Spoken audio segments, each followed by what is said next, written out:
Dear, oh dear. Welcome to Follow Everton. I'm Ryan, and I have I've got Basil, I've got Madsy, and I've got Steve. I'm not going to ask you how you are, because I know what the answer will be. Although some little news there, obviously Chelsea and Liverpool have just drawn, so it looks like Man Needs a City little bit of fucking. Going to run away with the league by the looks of it. I'm going to go. Obviously, because there's three of us. Steve looks like he wants to pull his hair out already. So I'm going to go straight to you, Steve. You got your glass of water. I know you've got COVID at the moment. You aren't too well, but we wish you well. Sum up that game for me very quickly if you can. Shite. There isn't really much else you can say. No. If someone wants to, effortless, gutless, ballless, clueless, and that's just the manager. That's just yeah. Get that fat cop out. Honestly, sorry, fucking done now. Surely there's no more goodwill for Rafa Benitez. I mean, he's come in as an ex-Liverpool manager. He's won the Champions League and the FA Cup at Liverpool. He was there for quite a few years, I think 6 years maybe. They class him as a legendary manager. So he's come in. We've given him a bit of goodwill, a few good initial results, but I've seen nothing, no credentials now, and nothing inspirational that makes me think that he's going to turn this around. And the fact that we've allowed Rafa Benitez now, total control over everything is criminal. He's going to smell this fucking club. If we let him, I'm sure he's just prepared to sit by and let it happen. Potentially in a relegation battle, would you say? I don't 100%, yeah. About getting rid of Calvert-Lewin. What the fuck's that about? Are we in a relegation battle? Yeah, 100%. Yeah, of course we are. You can't not say that we're not. I think anyone who says otherwise needs to wake up and smell the coffee. And then we say, well, Everton's too big to go down. Well, we said that about Villa. You know what I mean? Newcastle. No club is too big to go down, and we are in the midst of it now. This fucking shyster has put us into free fall since he walked through the door at that club. And that's what he is. He took a Chinese team down for the first time in the history and got off, and then brought Rondon home with him. The man's a phony. The man will have a statue built to him across the park when he takes us down, and he'll go over there and be immortalised across there. And that's why we've got to act now to stop that happening, because we're already the laughing stock of the city. But if he takes us down, they're gonna feast on this for years. Yeah, I find it hard to disagree with you, Steve. I mean, I'm just looking at the table. Basil, we've got 18. We played 18 games. We've got one game in hand on most of the teams. Burnley have actually got 2 games on hand on most of the teams. But we're averaging 1 point a game. Now, over the course of the season, that's not even 40 points. So it's hard to argue that Everton aren't in a relegation battle. And the statistics are that Rafa Benitez is the worst manager Everton have had since Mike Walker, and far worse on paper statistically than Marco Silva, Sam Allardyce, David Unsworth, Ronald Koeman, and Ancelotti, and comparing the side that beat Brighton 5-2 at Goodison last season with this side which lost 3-2, it's hard to really compare them. At one, we just don't look like we have a plan or a strategy. And would you say we are in the mix for those bottom 3 places, then, David? Well, we're certainly in the mix for them. Obviously, we don't want to be. That's not the target. You make it out like we're looking to be in the mix. No, but we are in the mix, not by choice. And look, Burnley, Newcastle, Watford. Who else are down there? Norwich. They're shocking. I've seen them all. They're actually. I looked at the table before, and I looked at the side above us, and I looked at the side below us. And I think it's right that all the ones above us have been better than us, and the ones below are about as bad as us. I disagree, Dave. I watched Newcastle the other night against Man United, and I was glad that game was off, because they'd have beat the way we play today. They'd have beat us. Yeah, they would have. They had passion. They had passion. Beat us today. They had passion, and they were passing to their own players. I've never seen an Everton team, and I've watched Everton since Moby Dick was a stickleback. I have never seen an Everton team pass a ball so badly in all my life. I've never seen an Everton team not be able to clear the ball out the box in all my life. You called that before the goal. You actually said before the third goal for Brighton, you messaged me and said that we can't clear our lines. Why can't we clear the ball? And it was that third goal. I mean, we'll talk about the game in a minute, but the third goal was epitomised that. Everton not doing the basics and haven't displayed at any point of the season any authority, control, or playing on the front foot. And that's the real concern. And Dave Weston says in the comments, he says, Newcastle are going to buy a whole new team and pick up points. So they could go on a run. It's a fair comment, would you say? And he says Norwich are the only side that's worse than us. Steve tends to agree with you. Some of those sides below us haven't necessarily played worse than us, but they've certainly struggled to get results more than we. I mean, the only reason we're floating where we are now is because of the first half a dozen games we played. I mean, let's have a look at that, Mabsy. I think on the form table, Everton are in the bottom 3 over the last 10 games. It's 8 defeats in 12 now. At what point, I mean, do you have to start saying enough is enough? I know you've personally had enough, but there seems to be a lack of accountability now because he is in charge of everything. No, I think someone said it in right. Someone said it while I was sitting. He said, how are they going to sack Benitez now when they haven't got a board to sack him? It seems like he's being backed as well, really, doesn't it? So unsackable now. And then he's making... I mean, I just hope these fucking rumours of shite about Calvert-Lewin going to Arsenal for fucking pittance. 35 million or something like I heard. What the fuck's that about? What? Who's going to Arsenal? DCL. It's nonsense. I hope it's fucking nonsense. Lies. DCL 35 million I heard. And you're like thinking, we bought away for 35 fucking million. What's that about? Seriously. I just hope it's bullshit. I hope it is bullshit. And this is a niggling thing that he's doing this just to fucking... I don't know. To break his fucking deleted. I don't get it. Yeah, Gaz is saying there's no chance we're going to sell him for 35 million. If you're just joining us, welcome to Follow Everton. Please hit that subscribe button and make sure you like the video. It's great to have you with us on the video. And I think if you'd have caught us at 4 o'clock, it would have been a completely different attitude. I had a couple of hours to think about it. I want to talk now solely about the game before we come back to Everton's next run. So the team news, obviously, he starts with a back 5, and I'm thinking, well, oh dear. My dad, who was with us, was shocked, really. And Seamus Coleman, who's people have criticised as making a lot of mistakes, a right back and a quality right back in his prime, but he should be a rotation player now. At left wing back, and John Joe Kenny, who was not good enough 5 years ago for Everton, right wing back. And then the even more bizarre thing that concerned me, Mabsy, for you, I've got to direct them so we're not talking over, was the fact Holgate and Godfrey were kind of in the position of the aside of Michael Keane, but Godfrey was on the right and Holgate was on the left. Now, it doesn't make any sense to me because Holgate played right back a lot, and surely that would make sense for him to then be the covering on that side.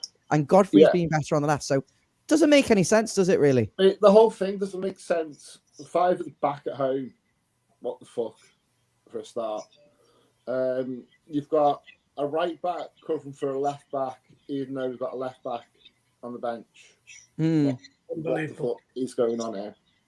Why didn't Luca Dean start, Steve? Do you think he should have definitely played there? And actually then you've got a bit of balance in there because you're saying, well, Godfrey left centre back.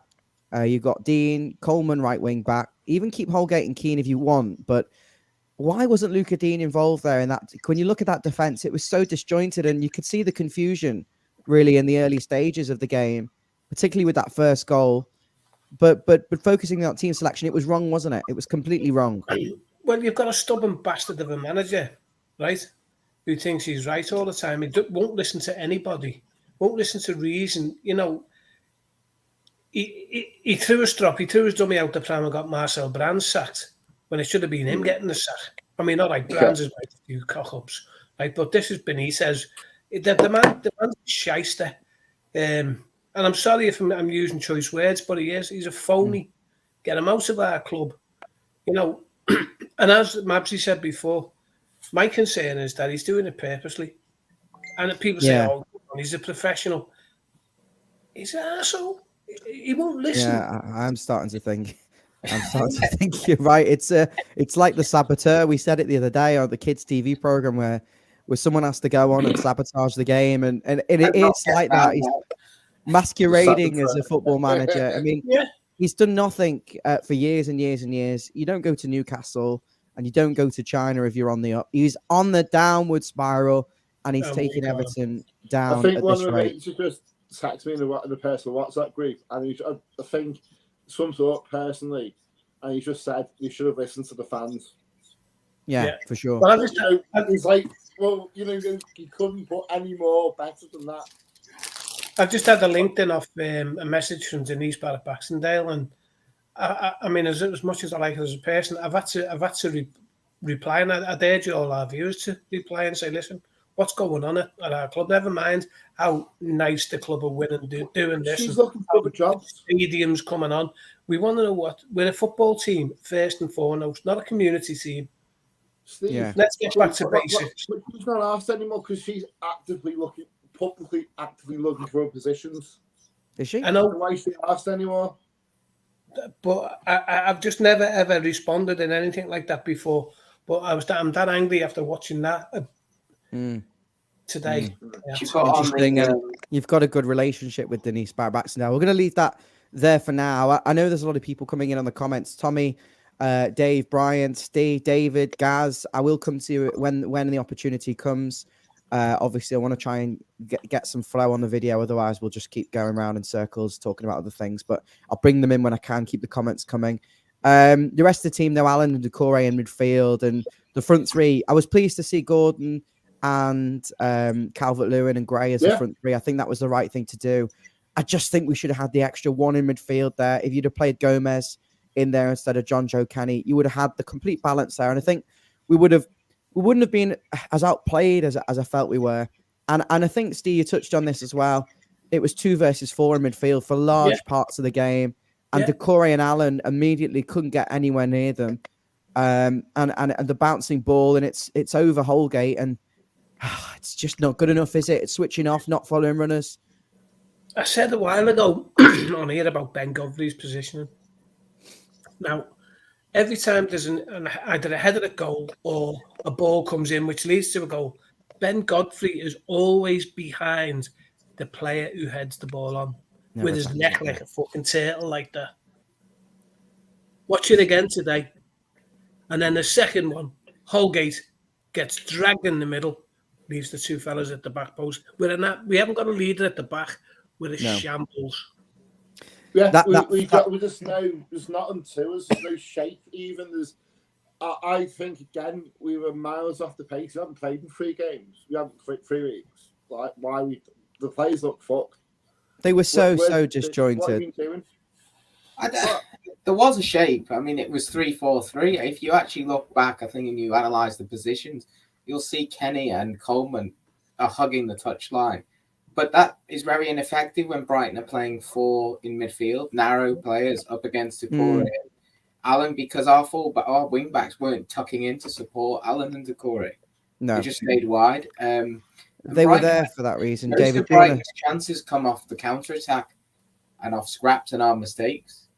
David, you did say though actually about the wing backs, it was to try and get down the sides of the 3 in the Brighton midfield, and going forward at times it did look like we had the extra man on the flanks to try and get in behind them, but maybe the final ball wasn't there. And the quality is very difficult when you've got a right footer playing at left back, and you've got that was the problem, and that's why. Anyway, if Luca Dean was in that formation, he's been pining to play a more advanced position. If he was in that left wing back, surely that could have been far more effective. But it doesn't excuse that goal. I mean, how can you stop that kind of goal happening? That first goal where it's just a disjointed mess. Do you think they were confused even about where they were playing and who they were picking up? Yeah, there's no one at the back. I mean, go back. Most of the teams you go back, you always had a commander who'd say, "Right, that's mine." You attack the ball. You don't stand there waiting to see who's going to go for that ball. You attack the ball. Whoever's nearest that ball, they attack it. And if that means them getting a fucking big slice in their head because they're going to butt someone in the back of the head, well, so be it. But they're all to me, they're all terrified of fucking fracturing the quiff. Yeah, there's no leadership, and I'm starting to think Ben Godfrey is just Mason Holgate with a bit of pace. David Rowlands is saying our defense has been poor for some time. I completely agree. And you've got Keane, Holgate, and John Joe Kenny in the back five. They were shit 5 years ago. They were not good enough. I remember under Allardyce going away in games and getting hammered 5-0, 4-0, 3-0, week in, week out. And they were 3 of them in that team. Yeah. It just baffles me. It beggars belief that in 2022 they're still playing when they weren't good enough in 2017. And Luke's saying the 2-man in midfield was a problem. And Dave's saying that Michael Keane's the worst centre-half in the league, sick to death of him, hasn't got a pass in him, no composure. And yeah, I mean, I find it hard to agree with him. And was that the real Dave Watson? Say again? Was that the real Dave Watson? Dave Weston. Sorry. If it is, come back, Dave. Our defence will be the way it is now. Rafa's in, and you're talking about a manager who's meant to be priding himself on being really solid and tactically astute and compact. But again, for the second goal, the build-up again poor, a corner, losing at the front post, and you've got 2 opportunities. You can stop the corner in the first place. Obviously, you can head it away, and then win the second. There's 2 opportunities there to head it away. Why? Steve, give me your comments on that set piece, please. I'm only saying that because we were in the park end and we couldn't see too much. The second goal, what happened is the ball come over. Holgate left his man on the back post and drifted into the middle. Why? So the back post, Michael Keane looked around as if to say, "Where the fuck are you?" And they flicked it on. Holgate drifted in, right in front of Pickford, and bang, there was no open goal.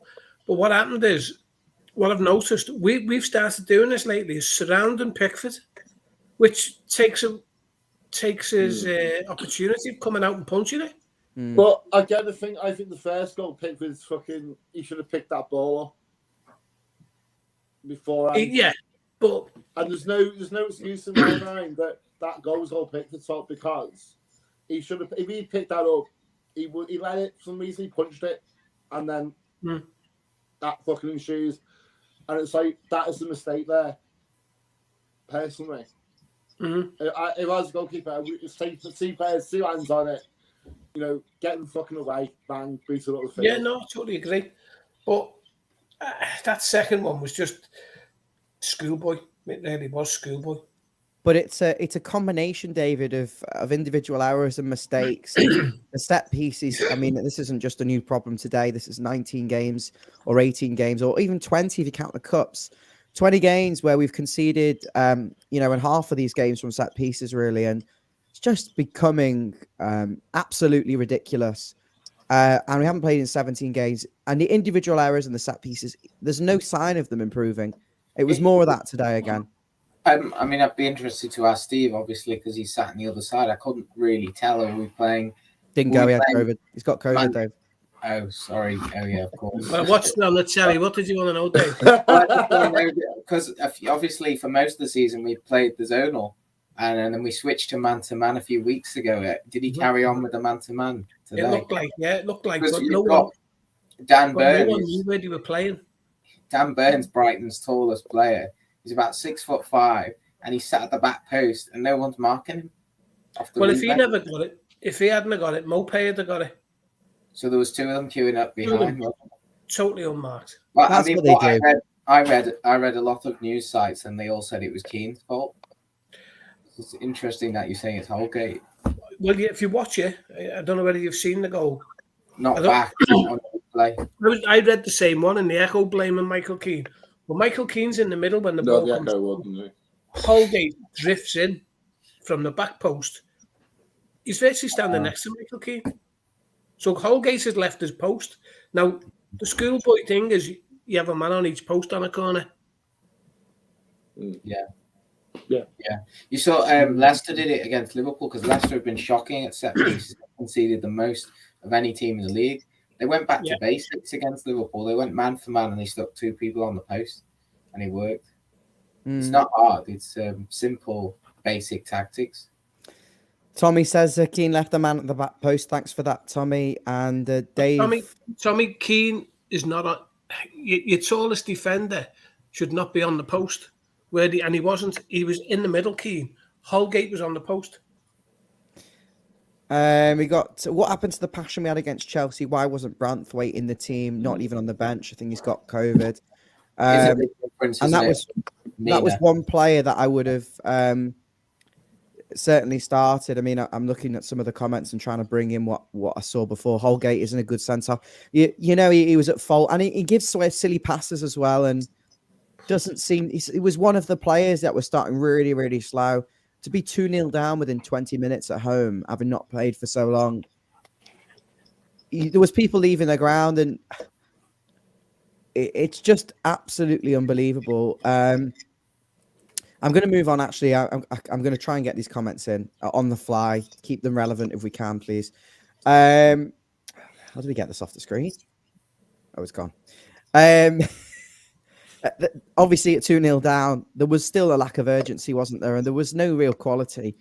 Kept getting bypassed. Decore, in particular, he was so bad in midfield. Kept giving the ball away, making blind passes. He was very sluggish. And Alan, was Decore on the pitch today? Compare the two midfields. You've got Basuma at Brighton, who's tucking in for everything and making himself available for every pass and in every position, really, and still doing his bit defensively. And then you've got someone like Alan, who's very, very slow. He doesn't want to take the ball. And I look at our two midfields, and we were completely outplayed in there in that first half. And obviously, we managed to find a bit of an opportunity where Gordon is going away from goal and he's kind of pushed in the back. It was a little bit soft, but we get the penalty. And Calvert-Lewin hits the bar. For me, the short run-up telegraphs the position of where he's going.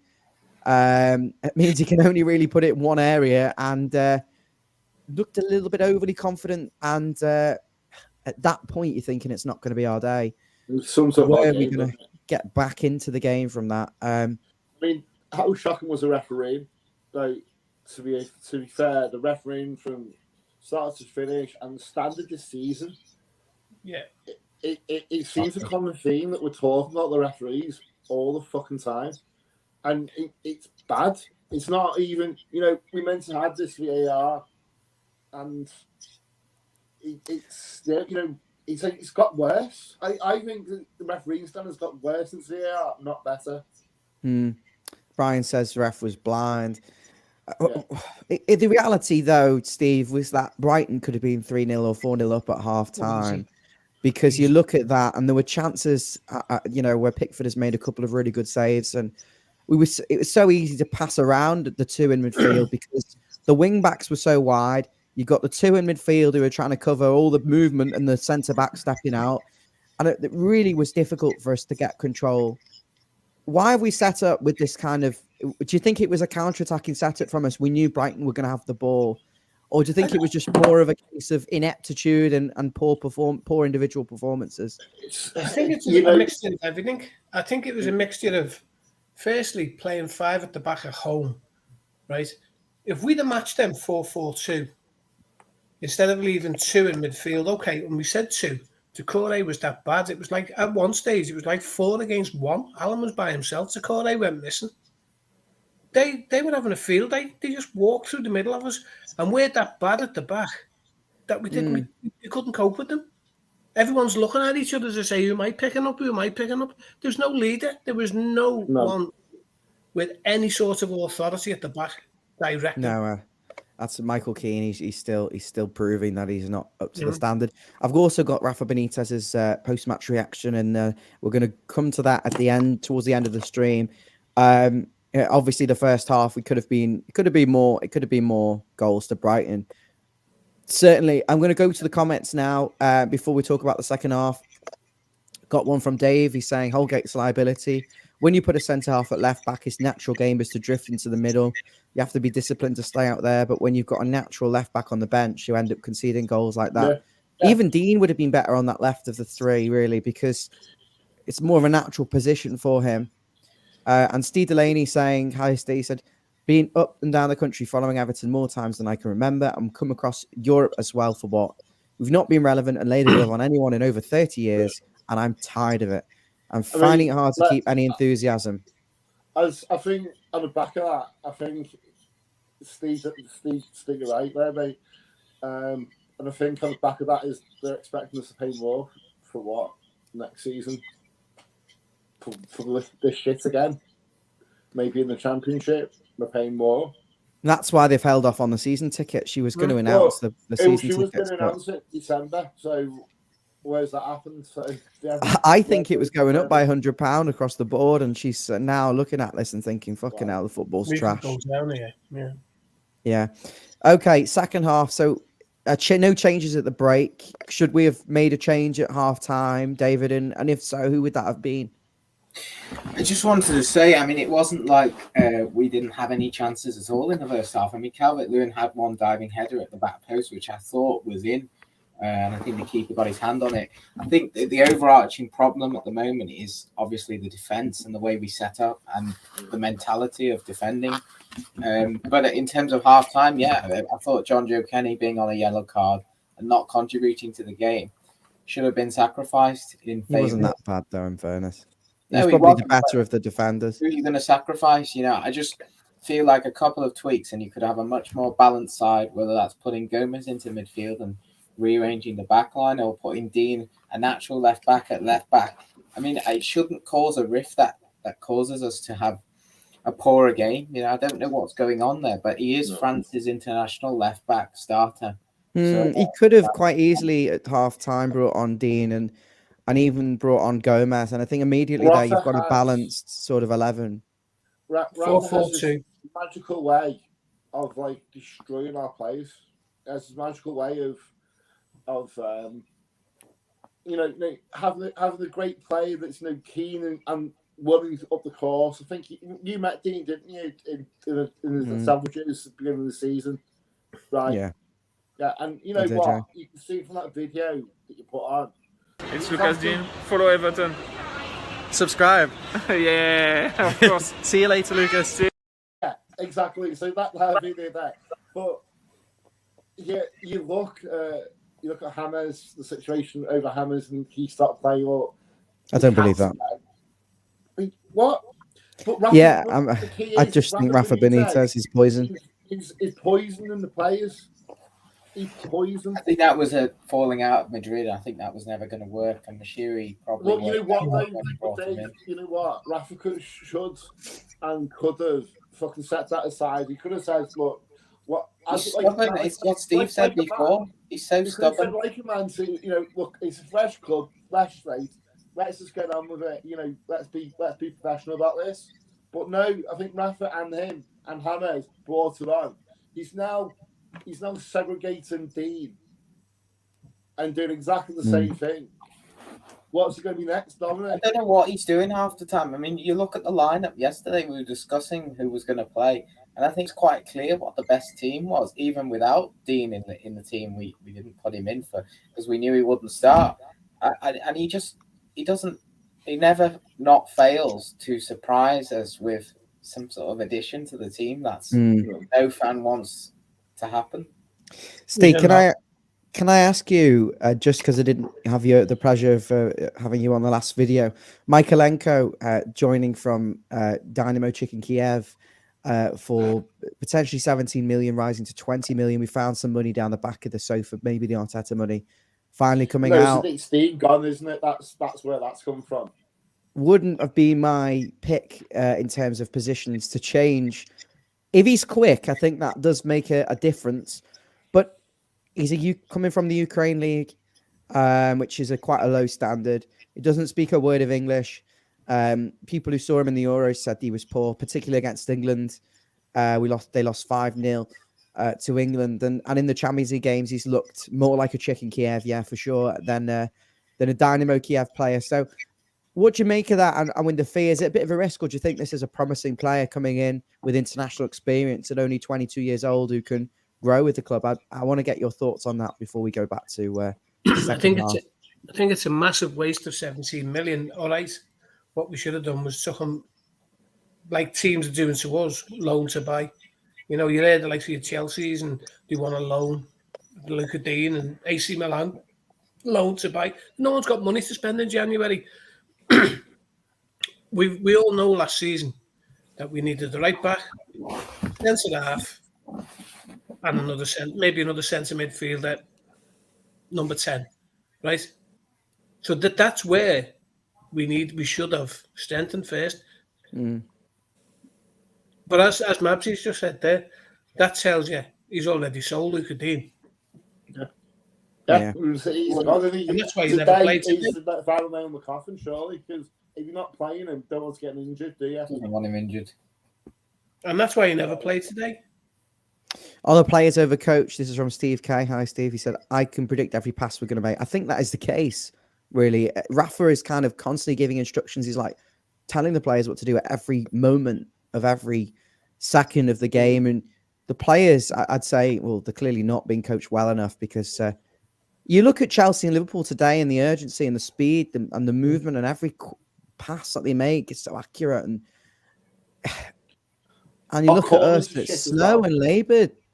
Yeah, that's the coaching. That's got to be the coaching. What the fuck are they doing in training?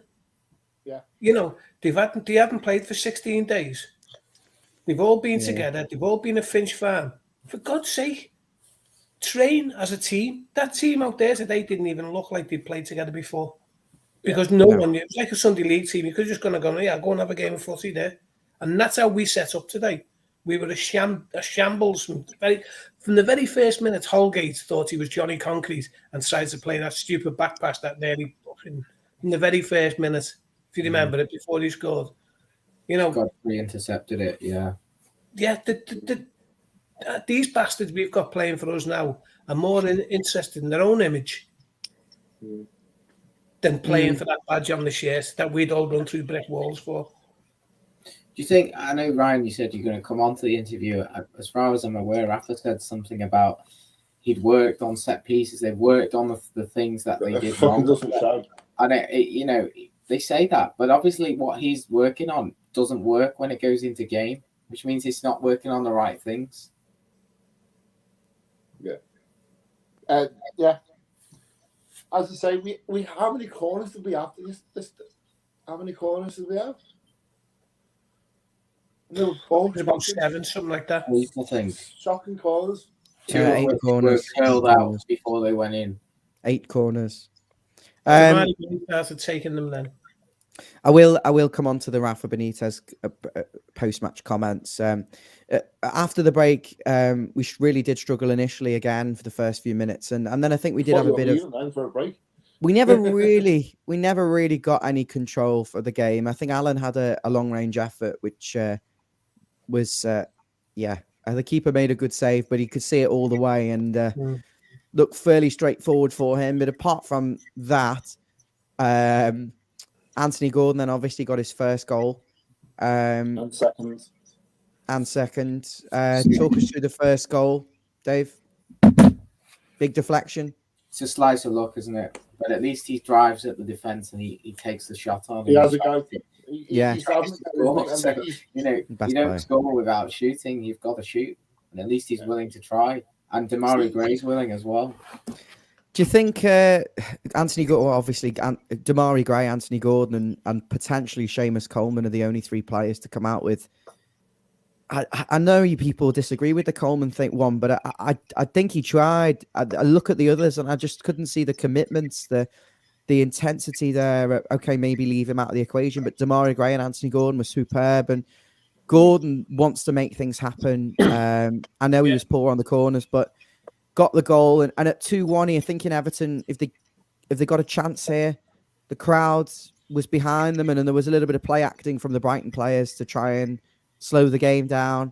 But at 2-1, you're thinking, go on, make a change, and Everton can go on and get the equaliser, Mabsy, but it didn't come off, did it? And no, 3-1. Let's not kid ourselves about Brighton. They were time wasters for 15 minutes onwards, so they were slowed down from 15 minutes onwards from the start of the game. So Let's not beat around the bush on that one.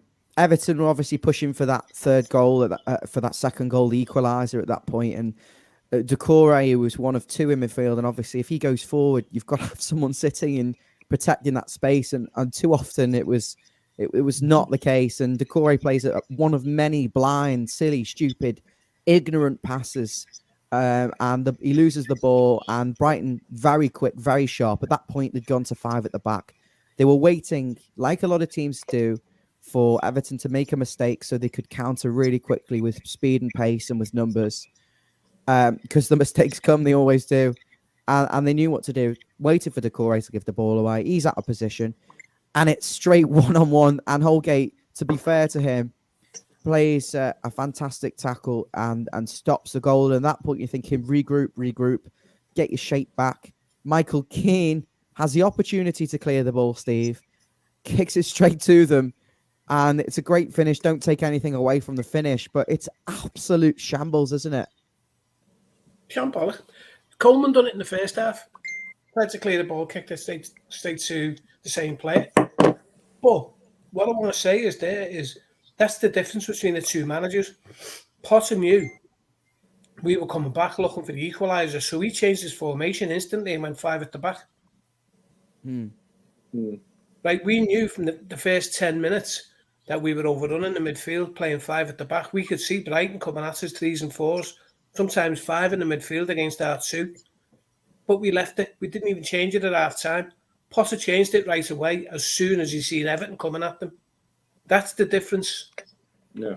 We struggled. As soon as he went to 5, we barely created anything for the rest of the game. That's correct. Yeah, I hard to disagree with you. And at 3-1, you're thinking the game is dead. The crowd was flat. Brian's right. You didn't hear them until we scored. It was very sad. The crowd, I mean, we were in the crowd. Don't get me started. I thought it was the wrong thing to do to boo Rondon coming onto the pitch. I thought I was embarrassed that people were booing him. No, but he's made the wrong fucking choice. Again, but you can't boo the individual player. Listen, okay, so it's not helpful. Right? You've got the likes of Dobbin, right? Which again, his contract's due to expire at the end of the season. Okay, now if he fucks off, right? Yeah, I don't blame that lad one iota, right? Because he knows there's a close shot. He knows that Rondon's getting ahead of him. A fucking start. But he's like an 18-year-old player. He's going to get chances. That's some point. It's not the point, is it? The point being, he played out the skin. I don't see why you bring on Rondon as opposed to someone who's willing to run and fight for the club. I'm going to say that. I thought Rondon opened up. But can you blame him for wanting to leave? No, I don't blame him for wanting to leave. I think it'd be silly for him to do. Everton's a big club. He will get opportunities if he's good enough, like Anthony Gordon's but he's got. Not getting any opportunities, and this is the whole point. You see it. He wanted someone to occupy. Maybe if it was Sims going ahead of him and play, yeah, maybe it shows my time's going to come. But yeah, but it wasn't instantaneous for Gordon, was he? He got drip fed in a few matches here, then he had a season out, and then Gordon's fought. But Gordon got a chance. Where's Dobbin's chance? He's had a couple of substitute appearances. I think that's about as much as he's going to get at his age with the squad we have. I disagree with you, Mabsy, on this one. I think. What's your opinion on that? What I just said. Me? Yeah. Yeah. I don't think the kids get enough of a chance. You've seen the effort at Chelsea. They all wanted to play for that shirt. They all had to go at Chelsea. Now, what I'd have done there, I think I sent you a text, Ryan, to say I'd go Sims up front with Calvert-Lewin. So that, to me, you play a big man and someone running off them. But Dobbin is the man who can run off. Yeah. Or Sims. So to put 2 barely strikers on the pitch, that's what we should have done. Not Rondon, who can't run. Yeah. No, I was going to say, just before you just said that good point, back to Mabsy, really, you're saying you want Dobbin on, but it sounds purely on the basis that his contract is expiring. No. Look at the moment in the game, You're misunderstanding what I'm saying. I'm saying is you can't turn around to say, Dobbin, you're going to get a chance here at Everton when no one's getting a chance. If you put Sims on, I'm saying that, you know, these young lads are getting looked over. And, you know, Thierry Small, prime example. You know what? He could have... So Dave Weston, great, thank you for that. So, if you... Sorry, I'm just trying to thought there. But if you're saying that someone who this can't be arsed, fucking doesn't run, doesn't bring anything to the team, is getting selected over me, what's the point of me staying at Everton Football Club when we're in dire straits?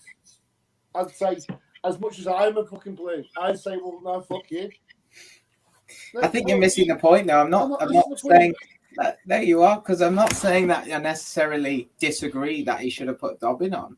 I'm just saying in that moment, what were we looking for in tactically and in terms of personnel? We need someone with pace and someone who's not willing to fight. Maybe we didn't striker. Or Ryan might argue we needed another target man to cross the ball into. Yeah, everyone sees it differently, and obviously Rafa saw it as I'm going with the experienced head with who's a target man. I don't think. Yeah, but Rafa's he's to be honest, he's Rondon's not good enough for he can be a target man. He doesn't move. I know what you're saying, Miles. I don't think anyone would disagree that Dobbin should be given more opportunities because he should have. And I hope maybe he's given the indication that he wants no future at the club anyway. Listen, we don't know what's gone on. Personally, I think he made the right decision to bring Rondon on at that point because we needed Calvert-Lewin to have a little bit of support up there. That's not to say that I wouldn't have brought Dobbin on as well. I think we could have done with a bit more movement. Anyone near the first team? We shouldn't boo him. Listen, he scored in the last game he played. Oh, come on. My nan could have scored that. He's just been dead saying years. The Rondon, did he or did he not open up some opportunities, create a bit of space? He did. There was a couple of chances. The one that Gordon could have scored from, got his hat trick. I'm playing devil's advocate here. He crossed it in to Gordon, and if he'd have scored, you'd be saying he did have made a great turn, crossed it, and Gordon should have scored. Listen, we'll move on from that. I'm glad you've got a different opinion because it'd be boring otherwise. Comment: are the team actually playing for Rafa? Personally, I think they've down tools. I totally agree with this, Gene. I totally agree with what you're saying. I think they've down tools. Yeah, of course they have. They don't give a shit, do they? Most of them. No, as long as they're making the money, you know, everyone's doing their photo, fucking, you know, doing magazine shoots and everything while you're injured, and you know, I mean, you're all happy, aren't you? Getting your money. I thought I knew Steve Delaney then. It's Kharkiv away, yeah. I remember. I know you, mate. Kharkiv, wow. Very funny. Thanks, Steve. Hit the thumbs up for us if you haven't already done. So the 3-1 thinking game is dead and buried, but it's a good ball across, isn't it? Gordon gets a second goal. It's nice to see him score. And at 3-2, are you thinking Everton have got a chance here, or was it just huffing and puffing? And really the only answers we had were these kind of balls into the channel or these lofted balls into the... It's kind of like we were a bit out of ideas. And he brings Gomez on 5 minutes left. Like for like. Only because Alan looked like he was injured. Probably not. Did he? Yeah, but it was like for like. It wasn't a change of a formation. No. It was a like for like. We'd already gone for back four, hadn't he, at that point? I personally would have used the other substitution at that point and either put Dobbin on or Sims and just try to put another man forward with fresh legs because we look tired. And you look at the kids at Chelsea. And they played their hearts out, and then it's kind of getting the message next game. Well, no, you're not good enough. You're good enough to go on the bench. You're good enough to be in the first. You're good enough to be playing. I felt like, at the end of the game there, we wanted to get crosses in the box. We wanted to make space to get crosses in. And I felt every time that it went down to either Gray or Gordon, they were quite tired. And, they're 1v1. I mean, Gray's 1v1 with Lamptey. Yeah. Just come on. He's got no support because Godfrey stood on the halfway line just waiting. Yeah. And the same on the other side with Coleman. How are they going to generate space? They're waiting to... They're waiting to lose the ball so they can react. The fullbacks. So for me, it doesn't make sense. You want to have an overlapping or an underlapping fullback, or at least be higher in a position where you can win the second ball or support the player. I think Anthony Gordon and Demarai Gray was outstanding again. And you're thinking about, if you haven't got someone like him available, you're in the shit even more, because he looks like the only player really you could say who's got that elite footballing brain, who seems to know what to do at the right time. Going forward, he's the most creative player. Okay, it was a little bit better in the second half, of course. He still ended up losing the game, and it's the worst run since 2005. So 17 years. 17 years since we've had this is the fewest points we've had since 2005, 2006. This is just Steve Delaney says, best wishes Stevie could do with a catch-up pint before a home game. It's been ages. Excellent. I was like, not like you socialise there, Steve. Serious stuff. Right, I'm going to come on to Benitez's comments, and now it's a free forum. So any comments come in, we'll bring it up. Anything you want to talk about, guys, and also for the fellow hosts, anything you want to talk about. But let's just look at this Benitez reaction.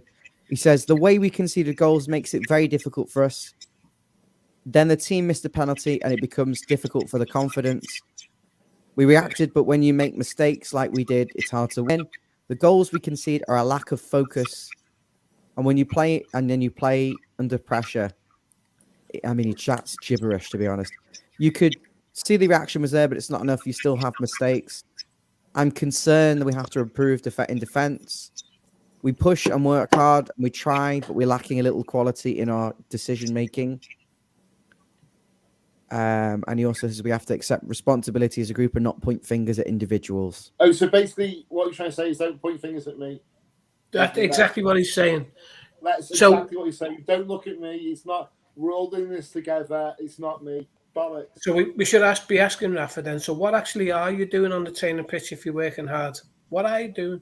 Because you're not practicing set pieces. You're not practicing looking. You should be throwing the ball at them, see if they can head it out further enough. Because they can't clear the ball from their own penalty area. They're a disgrace. I'm shite, so he's such shite. Absolutely. Another comment from Brian. He says 2 or 3 losses will be in the shit. And looking at the fixtures now, it's Leicester next. I mean, it's not good, is it, really? Then we've got Norwich away. I mean, that's a 6-pointer. It's quite embarrassing that it's come down to this. We've got Newcastle away on the 8th of Feb.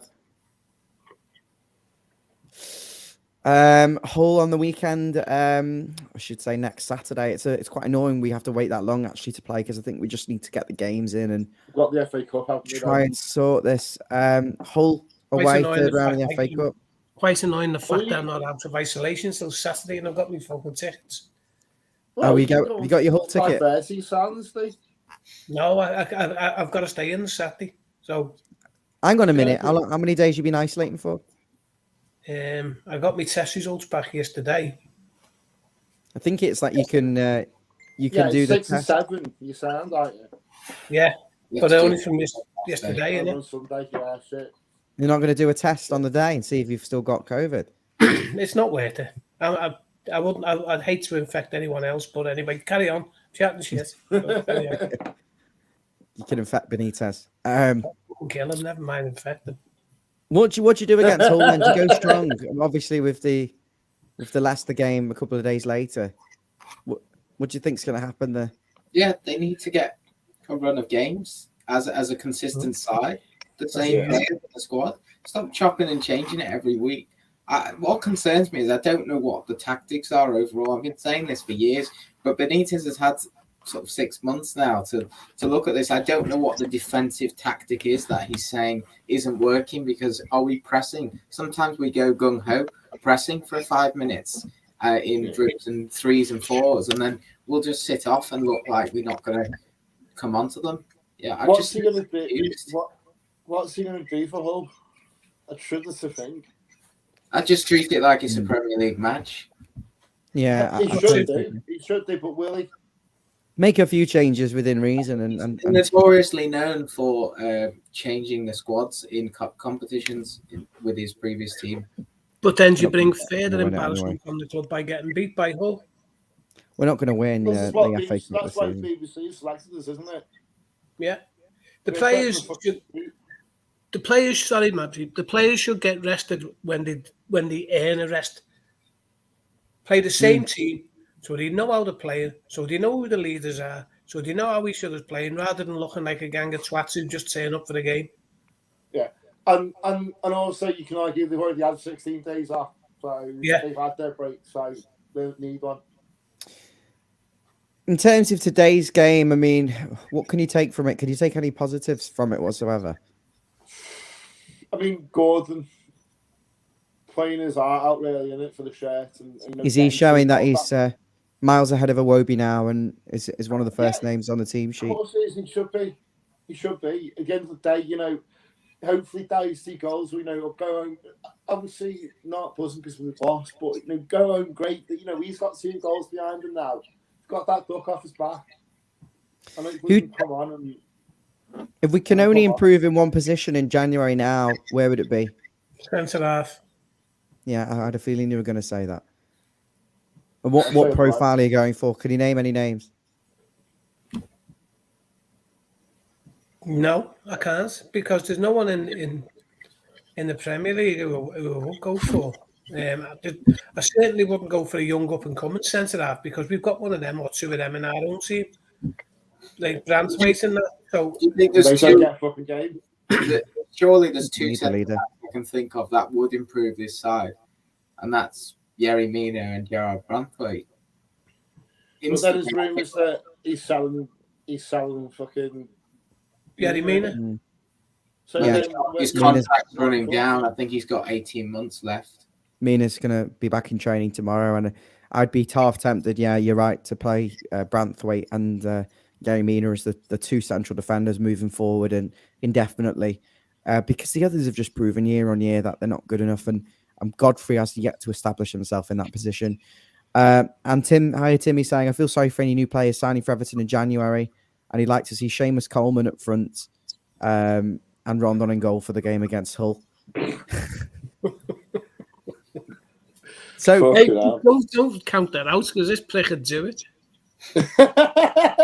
Kenny saying, Kenny just read now that the Rangers right back is on his way for 10 million plus add-ons. Steve Blue, can you confirm anything to do with this? I've watched him loads of times, and he's good. He's a good kid. He's great at bombing on. He likes getting around the outside of the wing back. Well, he plays wing back as well, but he's like when Seamus Coleman first come to Everton, that's what he was like. The runs, he makes them type of runs. So, yeah, I think 10 million's a bit over the top, but unfortunately, that's what the going rate is at the minute. There's another kid. There's another kid that I've been watching plays for Celtic as well. Ismail Sarr. Does he play Watford? No, he's only a kid. Not the same one. Sorrow, his name is Soro, Ismail Sorrow. Right, and he looks like it's a Sagana guy, and he plays like him. He's only 20. He's not even getting a game for Celtic at the minute. But I tell you what, I've been watching him, and he's fantastic. Yeah, just looking now at the information. The Patterson, we're in advanced talks, a £10 million deal for Nathan Patterson from Rangers. So that's the right back option you've been thinking about, and it intrigues me to know whether these were Marcel Brands' players. Blue Nays KD Dublin, hi mate. We haven't got long left on the stream, so if you're just joining us, please watch back. I know there's 15 of you on YouTube, 8 of you on Facebook. Thanks for watching, and I'm sure there's quite a few of you watching on Periscope. If you are watching, on Twitter, we can't see your comments. Please move over to Facebook or YouTube, search for Follow Everton. Hit the like and subscribe button, and you can comment on there, and we'll try and integrate you as best as possible. Blue Nose KD Dublin says, we're only playing once a week apart from recently. Players injured have wrecked the season too. Survived the season. DCL is a second-rate striker also. He'll never score 20 goals a season for us. Interesting. He scored 20 last season. 20 last season, yeah, I think he did. The injuries, though, obviously, if you ask me what happened this season, it's a case of, well, started off really well, had a few injuries, not had the strength and depth, lost confidence as a result. And then because you've lost confidence, you're making a lot of individual errors. Your set pieces, we're proving the personnel we're bringing in were a bit too small, not really the types of players that are good at defending set pieces. And we struggle to coach them, get out of the rut. And then I think it's a combination of all three things. And then it's just been unable to get out of that rut. Your confidence has completely gone. Where do we go from here now? Is it a case of we just got to get rid of Rafa? And if so, who can we bring in now? We have to get rid of Rafa, obviously. Can't afford it. Can't pay him off. It's impossible. He's made it. He's made it impossible. He's got rid of brands. He's taken over the transfers. He's already got 2 transfers coming in. One's already in. The other one's going to be in very shortly. I mean, he's taken over. You can't sack him now. It's not so much sacking him. I want him sacked. I want to go and strangle him tonight. I want him sacked. But we can't because it'll cost us at least 7 to 8 million to pay him off. And then that comes out of our financial fair play kitty. So that adds to the kitty. It's Mashiri who should be looking at himself. Never mind asking for an inquiry in the club why it's gone wrong. Mashiri is the problem. Yeah, I agree. I mean, again, he should have listened to us at the beginning of the season. It was drip fed, wasn't it? So that it could be he could be brought in. It was all completely drip fed. What's going on with the backroom staff with our players getting injured all the time? Well, Rafa got Donachie sacked, didn't he? Yeah. Sean, he's saying Rafa's tactics are out of date. As a manager, you should be able to change tactics in a game, and Rafa can't. Absolutely, you need to adapt or die, and we just don't adapt, do we? It's never the same though, week in, week out. It's always a different formation, a different style of play. Yeah, but he doesn't change it when he goes wrong on the pitch. Like Potter done today. I think that's different because I think Potter's side are well drilled, and I think they know the 5. They've been playing that for years, and they've started to learn this 4. I think Rafa says, "Oh look, just switch formation." Our players are clueless. It's just as bad with the players than it is with the manager. But he coaches them. So if you're driving a bus, you're responsibility for all them people on the back of it, aren't you? Yeah, and you'd think he'd had 16 days off, and if he knew he was going to play this back 5, it's evident he knew that because of the personnel that he threw into wrong positions. So he should have prepared them tactically to play the system. Yeah. And it didn't work.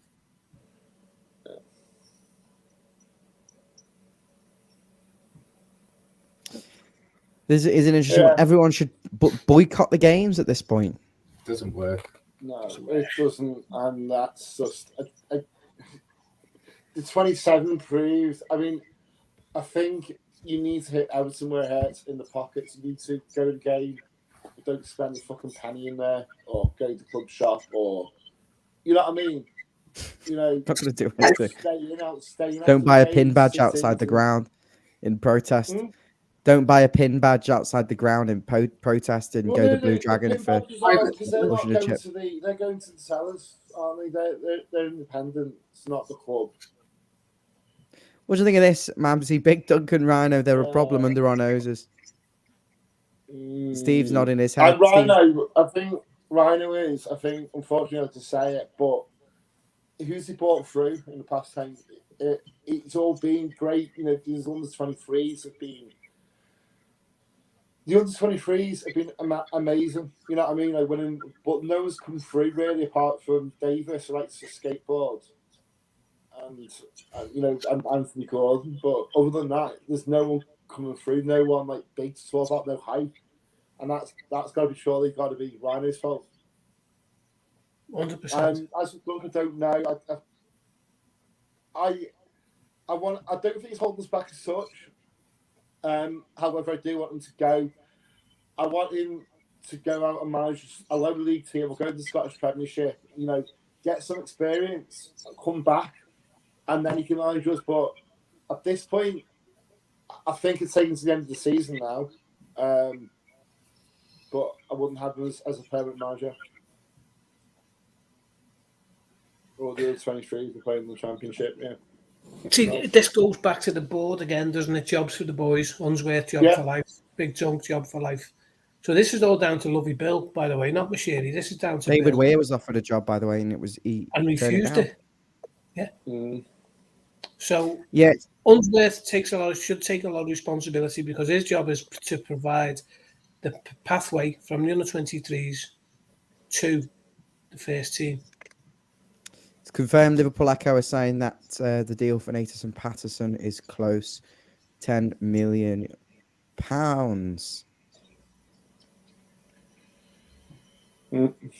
I'm quite happy with that, I'll be honest with you. Why are we allowed Why are we allowed 3 right backs but only 1 left back? Why do we have to sell Luca Dean and keep 1 left back but we were allowed Coleman because Coleman's not getting sold, is he? Coleman's another one who's going to have a job for life, isn't he? You watch. Yeah, but who'd have Coleman? No offense. No, sorry, Steve. But no offense, you know, who'd have Coleman now? His best days are over. And he's been a great servant to the club, don't get me wrong. But I think the club's done a disservice by not getting the right back for him to do the transition period, you know what I mean?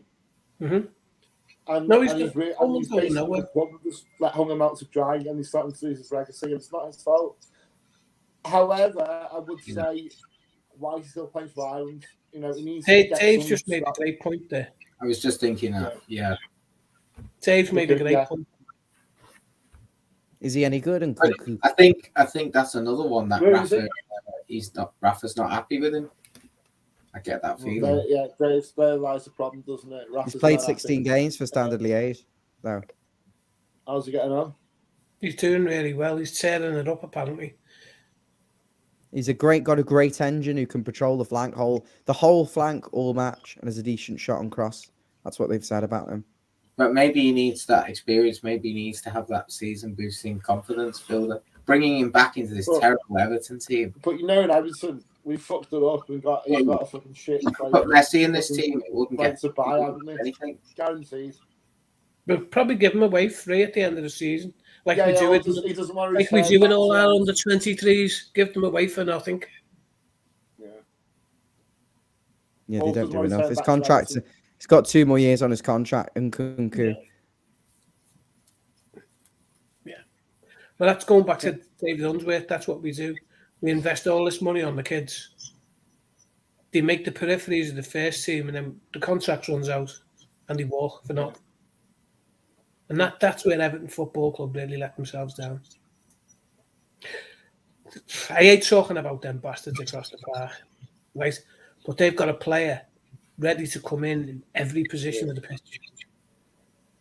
And they probably have the weaker squad. If you look at Chelsea and the Man City squads, they've got a lot more strength in depth than Liverpool, though, in fairness. Kids. And that dickhead, the German nonce, was quite happy to play him. You know, you even look at their business. You know, that Michael Edwards for them has been, I fucking hate to say it kills me, but that Michael Edwards has fucking been brilliant for them. He's got a business mind, and we fucking string shite deals together and get done over by every fucking club under the sun, like Juventus and everyone. Always fucking screws us over. That deal for Keane, that deal was the worst fucking deal on earth for us. Best deal Juventus ever got. €2, right? And if he's shit, and then his contract runs out and just goes. Or they don't really have an obligation to buy him. Bollocks. Absolutely the shittest deal. So basically they're saying is, well, if he's shit, we won't buy him. We'll just steal him from him alone. If he's good, we'll have him for a bargain price. What if he gets bad injury? What? What if he gets a bad injury? It's fine. We'll walk away. Surely we should have just taken a little bit less money because we need the money now. Now's the time we're cash strapped. PSG offered us 28 mil. PSG offered us 28 mil for him, and we refused it because we said we took the worst deal of fucking Juventus. Yeah. What we should have been saying is give us 20 mil and Idrissa Gana Gueye back. If only. They don't want to sign the contracts. The under-23 system is flawed. No one comes through. No one goes on high-profile loans and then comes back at a good age.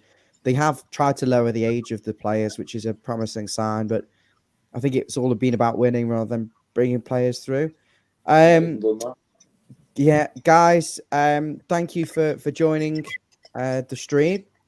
Pleasure to have you all on. Shame about the result and the club and the football, but it's been a good chat and a good space to offload about the game. And that we'll be back ahead of the Hull City fixture. I won't be going that game. It doesn't look like Steve Blue will be either. Or Basil, I know Mabsy, you're going. Yeah.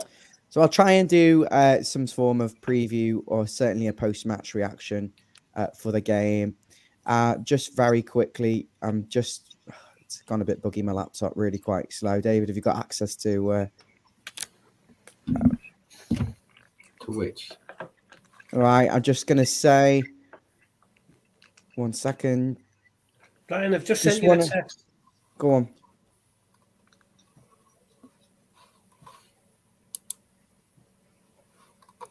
Can I read this out? Go on. Towards the end of the first half, apparently Mason Holgate told the Gladys Street to shut the fuck up. Just about summed it up. My 9-year-old lad asked why swearing at his own fans. I wouldn't be surprised. Just want to say thanks for watching to Dave Weston, Tommy George, Gaz, Brian, Steve Delaney, David Rowlands, Luke McIntyre, Brian Williams. Thank you very much for following on the stream. Steve K as well. Thank you very much for following. Gene as well. And Tim Jenkinson, thanks for joining in late. And Blue Nose KD. Dublin, Sean, Dovey, and everyone else for watching who doesn't comment. Thanks for watching. If you haven't already subscribed to the channel, please do. Blue Nose, just with the last comment, he says Southgate found Keane out during the summer. He's finished. Richie to go in the summer. And I think I can see that happening for sure. Calvert-Lewin and Richarlison and any decent player, if we don't finish in Europe, which is looking really unlikely, will be prone to deals. I think there's going to be a bit of a walkout in the summer, certainly, if there's nothing achieved and Rafa's still manager.